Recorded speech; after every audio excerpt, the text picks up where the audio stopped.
I recently met with a guy who hasn't been on his CPAP machine for a while, and he was looking to get started again.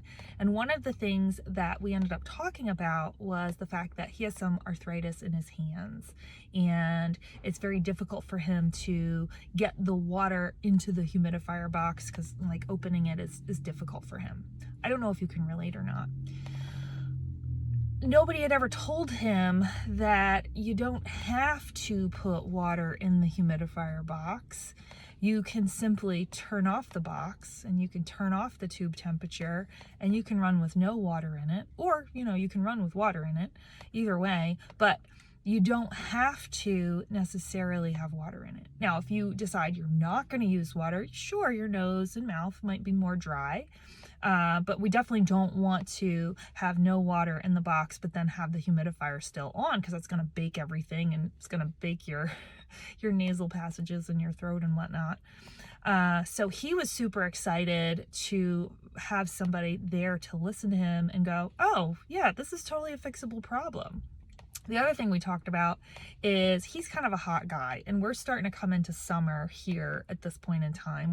We're in May, so we're kind of like a perimenopausal woman. Sometimes we're freaking hot as all get out, and then other times we're cold as an ice cube.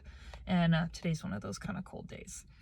But one of the things I talked to him about, because he's a hot guy, is, when it gets hot, especially if your air conditioning can't keep up or you don't have air conditioning, you might be of the opinion of, I can't use my CPAP because it's too hot, it's too humid, I can't breathe with it off, and it's even worse with it on.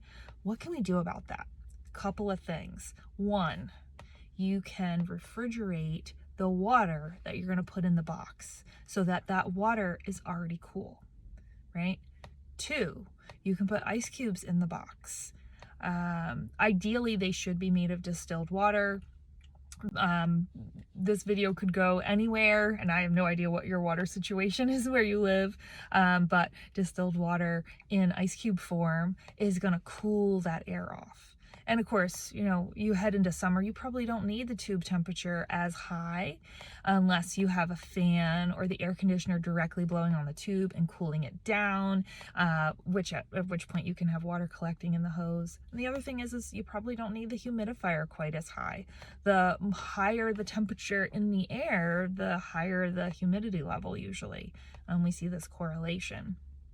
So that's what I told him. I said, look, if it's too hot and you're getting to the point where you just can't stand it because it's just too much, you can turn off the humidifier or turn down the humidifier.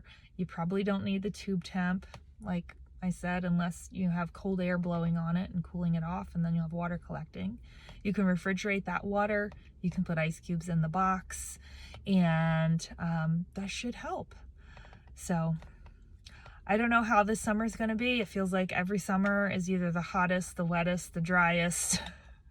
But summer is coming, and every year we have folks who they struggle with the heat and humidity aspect of their therapy. And of course, some people, their humidifier is set to adjust automatically along with their tube temperature, and for them that works out just fine. But there is a subset of people who are like, I don't like the air being hot. What can we do about that? So there's a couple of ideas for you. If you found this video helpful and you are looking for help either with your CPAP or looking to understand your sleep apnea better and what your options are for treatment, we offer a sleep health and CPAP coaching through Hello Sleep Health. You can head over to our website and check out what we're offering there. It's www.hellosleephealth.com. I'm Carissa Hankins. I'm the founder of Hello Sleep Health. I'm a veteran nurse practitioner with loads of sleep medicine experience, and I'm here for you, and I'm here to help.